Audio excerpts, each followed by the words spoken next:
Hey everyone, I'm Kelly from Bulldog Yoga. Maintaining an at-home yoga practice can be a struggle. Maintaining any sort of exercise routine for that matter, at the gym or at home, can be incredibly difficult. But add in kids being home now all the time, it's nearly impossible. Now, I'm not a parent, but moms and dads at home, I really feel for you.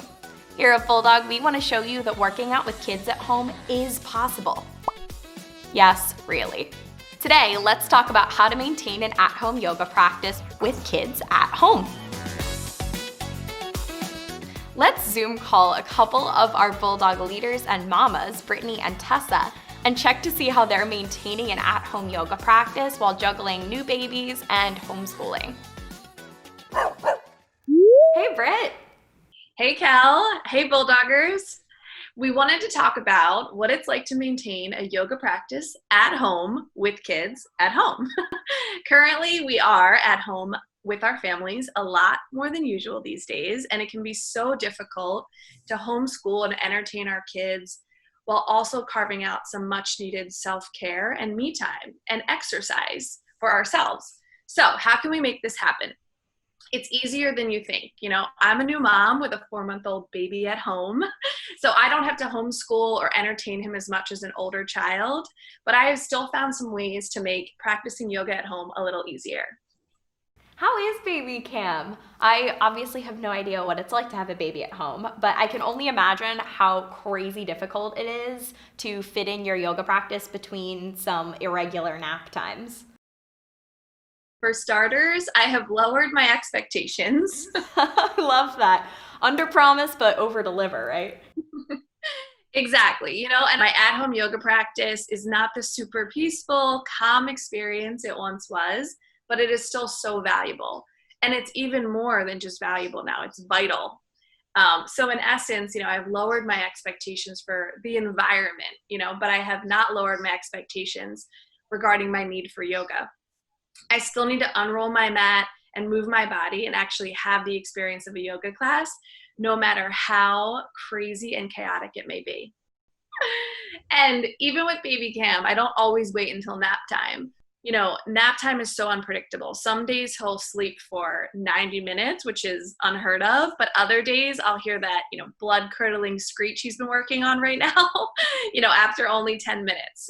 I have found that sometimes the best times for me to flow are when he is awake and happy. So when he is on his little play mat on the floor, kicking and playing, I roll out my yoga mat and I do my movement right along next to him.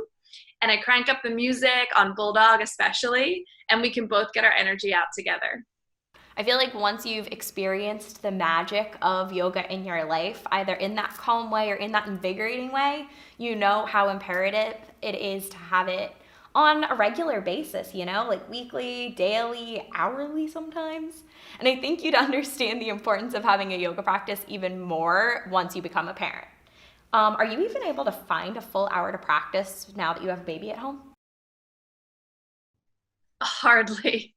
A full hour is next to impossible with a baby at home. And I would assume it's the same for older kids at home and even people without kids. You know, a full hour is a lot. I have to squeeze it in when I can, which makes on-demand yoga so essential in my life right now. I practice in little bits and pieces, which makes shorter workouts so ideal. Sometimes I will even do a short and sweaty Bulldog bite workout in the morning when I need to wake up, and then a short cool down, slow and steady stretch at night when I need to wind down. Also, according to the Mayo Clinic and the Department of Health and Human Services, even small amounts of physical activity are helpful. Being active for short periods of time throughout the day can add up to provide many health benefits. It's so important to soak up all the me time I can and schedule in a workout whenever, even if I only have 20 minutes. Some movement is always better than no movement. Yes, I totally hear that. I like the Bulldog bites for my own schedule even without kids. Because I work on contracts for different clients, sometimes my work schedule doesn't allow me to have a full hour depending on what projects I'm working on, you know? I need to squeeze it in when I can. So even a 20-minute fast and fiery flow sometimes midday for me can make or break my energy for trucking through the afternoon. Yes, I totally agree. Even before kids, I would squeeze in a class whenever and wherever I could. And I didn't beat myself up if I had to start a little late or stop a little early. Life happens, you know? But I wonder what it's like if you have an older, like school age child at home with you. I'm sure doing yoga at home with a new baby is incredibly hard, although you've shared some workarounds with us. But during these times, especially with school aged kids now home instead of at school, it must be a totally new experience, like a shock to your system and your schedule with the routine of homeschooling and other aspects of having kids at home 24/7. Yes, I cannot even imagine. Speaking of, should we add Tessa, one of our Bulldog leaders, to include her in on our discussion? Absolutely. Let's call her right now. All right, great. Hey Kelly, hey Britt, how are you? Hey Tessa. Britt and I were just discussing how to maintain an at-home yoga workout with kids at home, and Britt gave some insights into what her life is like with a new baby at home, but we thought that a day in the life for you might be even crazier now that you're homeschooling your kids. How do you even fit in one high plank while homeschooling? First things first, literally and figuratively, you got to get up early. I put my workout on my first list of priorities every day. And I have to plan my workout first thing in the morning. And if I don't get it done early before the kids get up and start school, it just doesn't happen, or it's not quite what I envisioned. So I set that alarm early. It's hard, and it might be hard to get started with that routine, but at 6 or 6:30, I'm working out, 4 to 5 days a week. And believe me, at first when I started it, like I think my eyes were bloodshot and swollen, and I don't even know what I was actually doing. But if you stick with it, I promise it starts to become a routine and your body gets used to being up that early, and it makes it easier. And then you have your time to get that priority that you set for yourself in before the hectic part of the day starts. That's amazing. I definitely feel the same way in my own life, believe me. An early morning workout is, for me, absolute torture. And you don't always do it because you want to. A lot of times you do it because you know that your body really needs it. But it makes your life so much better overall. And on the plus side, the earlier you get it out of the way, the earlier it is that you're checking something off your to-do list for the day. And according to heart.org, or the American Heart Association, although we may hear that the best time to exercise is early in the morning for your metabolism and other reasons, if you're not a morning person, it may not work for you to try to get up at dawn to work out. So the key is to do what's most likely to work for you for consistency. Absolutely. And then the other thing that I learned that works for me is I don't really worry about what I'm wearing anymore when I work out. So, when you go to the studio or you go meet friends, you tend to think a little bit more about what your athleisure style is going to be for the day, and you put on your favorite leggings and graphic tee. At least that's my style. But now that we're at home, there's days like this, but then there's days where I might be in my sweats.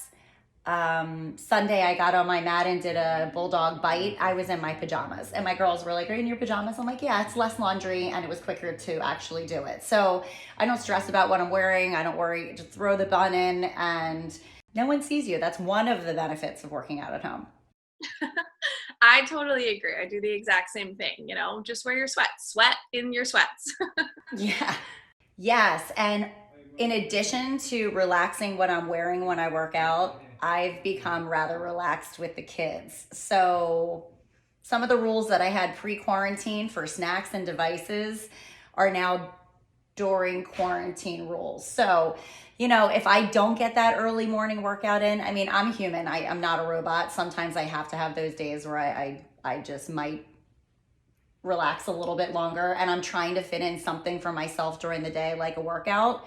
So if that's the case and the kids are up, I'll get them started with schoolwork, and then like a Bulldog bite is perfect. I'll let the girls take a break from their schoolwork. They can play Minecraft on their devices. They love Minecraft. And I've let go. I don't judge myself for it. It's good for me. You need self-care as a parent, as anybody who's even not a parent. You need self-care. You need to fill your bucket so you can be productive and give back throughout the day. So I let loose with some of the rules. I don't let myself feel guilty, and then it gives me my workout time, and then I feel a little mental peace. And I'm sure the girls really benefit from you taking care of yourself too. Do they ever join you on the mat? Sometimes. I will say yes, sometimes they do. So it's really nice because the girls know most of the Bulldog leaders. So if I have my computer open and I'm taking a Bulldog class and they recognize, Jenny or Brittany's voice, they'll tend to come on over and play around with me. So it's nice. It's a bonding moment. And then I'll try and throw in some fun things that kids like. We'll do some partner poses, some back bends. So I try and bring them into it so they can understand and enjoy what I do for work. And it's really fun. That's awesome. Also, per the healthychildren.org from the American Academy of Pediatrics, children who regularly see their parents, like you, Tessa, enjoying sport and just general physical activity, like engaging in healthy lifestyle activities, they're more likely to engage in those activities themselves or develop an interest in a lot of those more like athletic and healthy lifestyle practices. Okay, Bulldoggers, that's all we have for now. We know how incredibly hard it can be to keep up any exercise routine, especially an at-home routine with kids at home right now. So, we're always here to help. And with Bulldog Online, we have designed our classes to fit into any schedule. We have creative flows that are fun, fiery, and full of tunes that are perfect for any setting, on demand, anytime, anywhere. All right. Thank you so much for joining us, Tessa. Thank you for having me. It was great to see you. See you all. Okay, Bulldoggers. So quick recap, how to maintain an at-home yoga workout with kids at home. Quick tips that we went over. You don't need a full hour, even just 20 minutes. Squeeze it in when you can. You don't have to wear your fancy yoga gear. Even just sweating in sweats works too. Get it done first thing in the morning. 6 a.m. is ideal before the kids get up, but obviously, if you're not a morning person, whatever works for consistency. And finally, maybe have your kids do it along with you, right on your mat. Awesome. All right, Bulldoggers, thanks for hanging out with us and learning how to maintain an at-home yoga practice with kids around. To keep up with Bulldog Yoga, you can subscribe to this YouTube channel or follow us at bulldogonline.com to access our amazing library of at-home yoga classes. We have all lengths, all levels, and we have a lot of fun over there. See you soon. I just started opening doors. So if I have a Bulldog bite on or We should totally keep this in. You should.